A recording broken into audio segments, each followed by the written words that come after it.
Butters. Pinakadami. Alright, this goes to you. Choose only one between a fit body or a fit mind.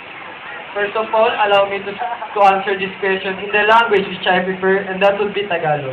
Yes. Kung ako papipiliin, kung magandang katawan o magandang pag-iisip, pipiliin ko na pong magandang pag-iisip. Dahil ang katawan po, pagdating po ng panahon, nawawala po yan. Pero pag-iisip po, hanggat ginagamit niyo po siya, tutulungan po nila sa'yo sa inyong buhay. Salamat po.